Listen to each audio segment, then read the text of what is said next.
Welcome to Simply Bitcoin. We break down the news from Twitter, the daily fail, meme review, the software releases, and the websites by plebes or plebs. Drop us a like, subscribe. We're going to the numbers. Let's do it, guys. At the time of this recording, the block height is 688,520. The Bitcoin price, 32,320. Chain rewrite days, 857. Total public Lightning capacity, 1,593.99. Bitcoin versus gold market cap, 5.24%, and sats per dollar, 3,094. Just another day. Man, Lightning capacity. Bitcoin is insane. I think we're gonna see it. Maybe who knows? Maybe this run it'll actually go up, maybe over 2K. Dude, I mean, that's pretty cool. With that news from El Salvador, that definitely for sure. That's definitely a possibility. But man.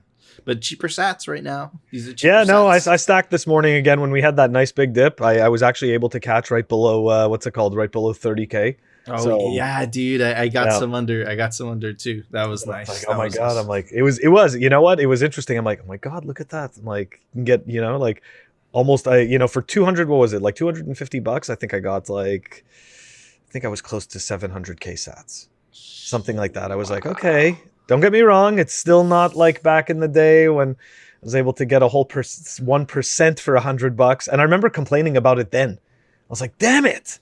You go and put $500, you get 5%. And you're like, this is crap. Yeah, well, dude, not crap anymore. Right. And I feel like a couple years from now, we'll be like, oh, remember when we used to be able to do that? It's so bad, bro. It's so bad. So bad. Okay. Bitcoin time is so fast. But anyways, Phil, it's time for it. The daily fail. Nico, I promise this is the last Taleb fail for a very long time. It's just I can't help just picking up on this stuff. And I'm sorry. The guy has called us idiots. He's insulted almost any single person who comes up with any type of criticism or argument. He never actually provides any type of any type of, I guess, constructive argument back. So I just can't help it. Anyway, so here we go. Dude, listen, don't apologize, because this is excellent source material. This guy sucks. Anyways, it's too bad, because so much of that material, man, anti-fragile and what is it, fooled by randomness, bro, he's the opposite, bro. He's the opposite of anti-fragile. The way he talks, bro. Man. No, it's it's true. It's like it's like that Twitter guy says about him, that there's like three Talebs, right? There's the auteur, right, the writer, then there's the Twitter personality, and then there's he's a self-proclaimed flaneur. I love it. Yeah, it's right. He's not the only one that can sound fancy. Hey, we can all sound fancy. Anyways, okay, all right, I'm dragging here. All right, reached Monday. At Saifedean offered 2-word response to his erstwhile colleague Taleb, his paper, Cry Harder. Yeah, guys. Bitcoin can be neither a long or short-term store of value. Its expected value is no higher than 0. Don't get me wrong, but I think that the people have spoken, and I think that that's clearly incorrect. And it's very interesting, right? He was at the CoinGeek concert. He's concert. Yeah, they're singing. Actually, they kind of are, right? They're trying to entertain you and get your money. So it's kind of funny I said that. Maybe it's a Freudian slip. Who knows? It sounded like a Freudian slip. That was a slip. But anyways, okay. So he thinks Bitcoin should be 0. And I took there was a link to the blog. Okay. So let's take a peek at some of the stuff, because it's all right now. I guess it's a draft. It's not officially out there. So or maybe it's only for people who pay. I have no idea. Anyways, here we go. This is what he had to say. By its very nature, Bitcoin is open for all to see. That's correct. The idea of hiding one's assets from the government with a public blockchain. The idea of hiding one's assets. I don't think that's what this is about. Anyways, censorship resistance, yes, but that's not hiding. Don't be disingenuous, smart man. Anyways, with a public blockchain easily triangularizable at endpoints and not just read by the FBI, but by people in their living room also requires a certain lack of financial seasoning and statistical understanding. I'd really like to understand how statistics plays a role in censorship resistance. Really. Explain to us. So fucking pompous. Anyways, perhaps even simple common sense. For instance, some were able to statistically detect and triangularize anonymous ransom payments made by Colonial Pipeline on May 8, 2021, and it did not take long for the FBI to hack the account and restitute the funds. Okay, so we already went through this. Obviously these hackers were not genius because they were using an exchange wallet, so not so smart. So it's very disingenuous, and I also don't. You see what he's doing, right? He's creating the proposition that we are intending to hide funds. Bitcoin doesn't intend to hide anything. It is completely open. Everything is open for everyone to see. Bitcoin does not claim to be anonymous. It is pseudonymous, and no Bitcoiners are quote unquote hiding assets from the government. That's not actually how it works. Censorship resistance is very different, right? Stopping the government from making you frickin' poor for no reason, that's worth it. Yeah. And his rhetoric sounds a lot like the same garbage that comes out of BSV, right? BSV always likes to claim that, Bitcoiners are criminals. It's kind of funny that they throw that shade on us because the two people that run BSV are not exactly the cleanest dudes. Anyways, so look, this to me was the icing on the cake, right? Like he drags in the Colonial Pipeline stuff. He tries to misrepresent Bitcoiners and their intentions and what Bitcoin is. There's no more Taleb in Bitcoin. Yeah, dude. You can just get rid of those books. They don't mean anything. Just rip the page out. Go on. Rip out the entire page. But it's literally garbage. But yeah, man, look, honestly, I think the whole thing about the hackers keeping their money on an exchange that was based in the US, that's all awfully very convenient. Like I don't want to sound too very conspiracy theory-ish, but it's freaking convenient. There's no conspiracies, but there's also no coincidences. I just want to say that. But yeah. And yeah, dude, Nassim Taleb. This guy, Phil. This guy, I don't understand. I don't listen. There's something. It just some people are like that. My opinion. That's what I have to say on the matter. But anyways, Phil, it's time for it. The Daily Meme Review. All right, everybody. The meme for today is brought to us by one of the meme lords, Greg Zag. You can follow him at GregZag1. Anyways, let's check out the meme. 31K plebs. Excellent source material because this is the Suez Canal when that ship got stuck.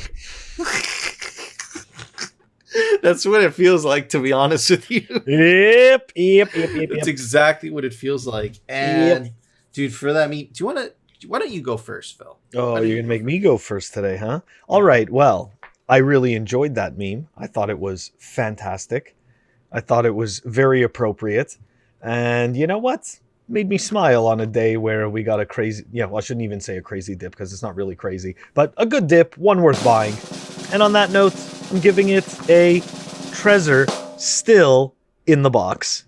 Oh. Still in the box. Haven't opened it yet. Okay. It's an old treasure. It's the Model T. It's right. It's the original OG, one with OG, which is still good. It's still a good signing Absolutely. device. Absolutely. I love it. But anyways, what about you? Phil, I'm going to give it a Bitcoin sock. Oh. Bitcoin Boom. socks. A Bitcoin sock. You know what? Yeah, dude. Yeah. Nice. Yeah. I got myself some MT socks as well. Really? No. Dude, I think my mom gave me those, bro, to be honest. Nice. Oh, good on dude. Nico's mom. Look at that. The Bitcoin socks. I know. Good Awesome. stuff. Shout out, mom. Yep. Shout out to her.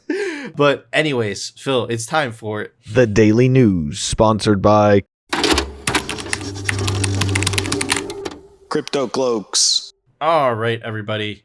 It's it's a Tuesday. It's whatever news day. But anyways, among all the noise, there is a lot of signal. Let's talk about it. But anyways, check out this article from Just the News. Feds accused of seizing $85 million from safe deposit boxes without any legal basis. To go on to read the article, several are suing the government for seizing the contents of about 800 boxes as part of a March raid of the storage provider U.S. Private Vaults, which was indicated for conspiracy to sell drugs and launder money.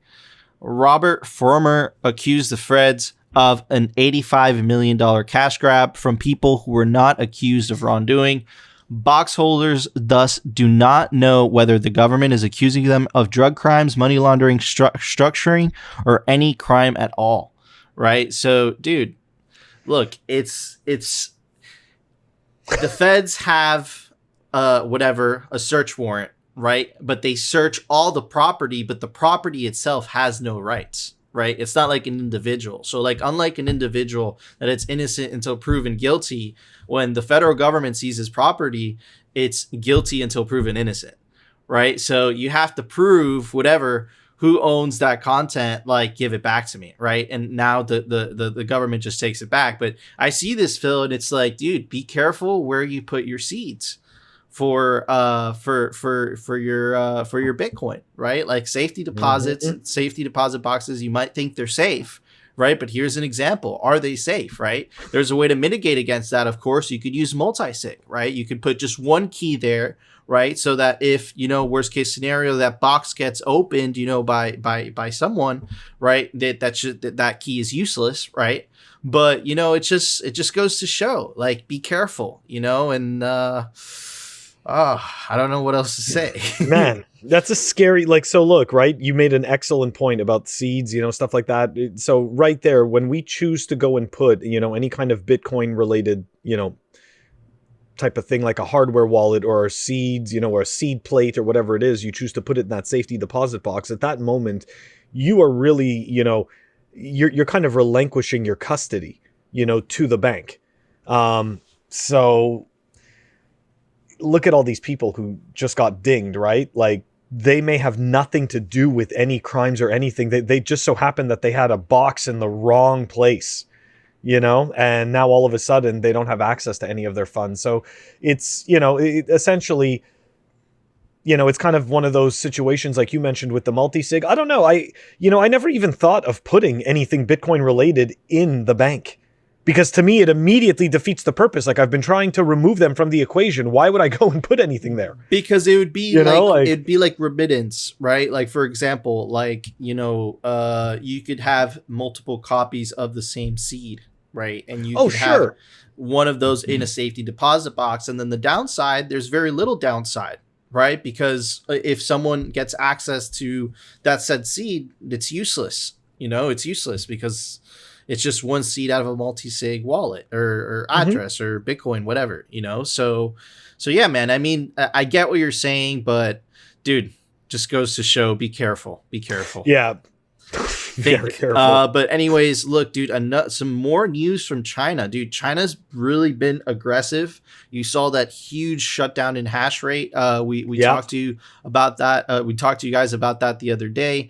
We said that long term, that is very good news because that's decentralizing the hash rate away from China. That's a good thing, right? But anyways, China says banks must block Bitcoin and shitcoin transactions. Market falls. China's just cracking down on the mining front, obviously on the on-ramps. So the Chinese government is cracking down on mining, and they're cracking down on on-ramps. They're just like, they don't want their citizens to do that. I could see why they wouldn't, right? Because it is freedom money. But at the same time, I think it was a strategic mistake to allow, the hash rate to go outside of the country like that. I don't get their move here. You know what I mean? Like, I just don't get the play. Like, how is this, like, I feel, okay, so look, so either, and it can totally be true that, I'm a total sucker and I bought into the mainstream media narrative that China wants to take over the world, right? And be like the world's leading power. But they totally do, though. But they totally do, right? Like, is that wrong? I mean, no. I feel like they've even expressed this.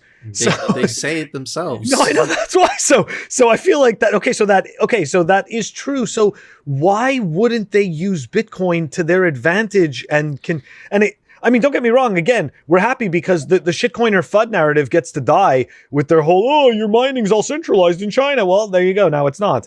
But at the same time, I don't get their move here. Like, what is the play?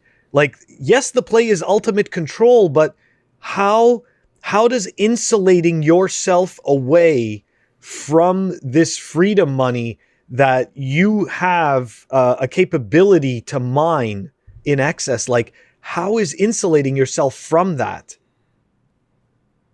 helping you to further that goal, in that? Like, you'd think that they'd want a piece of Bitcoin. So I think that there's something else at play here.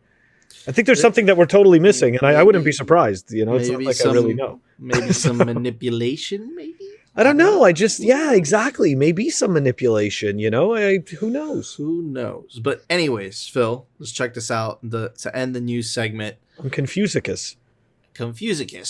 All right, everybody. So as China, is cracking down on miners and on mining in the country, cracking down on the on-ramps, Iran is also seizing 7,000 Bitcoin and shitcoin computer miners, largest haul to date. That's actually a lot of miners. Iranian police have seized 7,000 computer miners at an illegal cryptocurrency farm, their largest haul to date of the.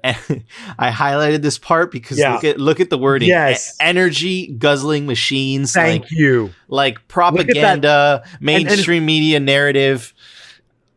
And look who it's on, right? Reuters.com? Yeah, Reuters, bro. Mainstream. Yeah. And then making sure to insert that. It just goes on to say that have exacerbated power outages in Iran, the state media reported on Tuesday. See, that's not how that works. No, that's not how that works. Bitcoin miners only use the cheapest energy, and just based on supply and demand, the cheapest energy always comes from places where there's very, very, very little demand, right? So isolated energy sources. So it'd be weird. I don't know how that would make sense. I feel like this was a PR stunt by the government to like kind of look good. But it just goes to show, dude, like the game of incentives is just playing out. While China's like cracking down on miners, whatever. The Iranian government, I'm sure, is seizing these machines and then putting them to mine themselves. I saw that happen in Venezuela, right? So yeah, man, it's just funny. It's funny. It's a pleasure to see this. Man, shame on Reuters, though. Okay, that wording is so disingenuous, right? Like, they made sure to outline the guzzling of the power, right? And the power outages. Like, we get the narrative that you're trying to sell, but the reality is that somebody bought and paid for that energy. Okay? So if there's problems with the energy grid, it's not because some frickin' miner is running. It's because the energy grid isn't as powerful as it needs to be, isn't as built up as it needs to be. It has nothing to do with that Bitcoin miner. Okay? That person already bought and paid for their energy. It just doesn't make sense. It's such BS, bro. It's bullshit narrative by the Build Back Better, ESG, that whole crew, that whole mainstream media, just bullshit. But anyways, Phil, there was a software release today. Why don't you tell everybody about it? Software releases. Oh man, look at that. All right, looks like we've got JOININBOX version 0.5.0 that was released, and that's down below in the show notes. All right, thank you, Phil. All right, guys, you know what to do. If you enjoyed the show, smash that like button, smash it. And of course, if you want to continue hearing the news from the Bitcoin perspective and the catastrophic fiat and shitcoin fails, definitely consider subscribing, and we will see you tomorrow for another episode of Simply Bitcoin. ESG's a scam.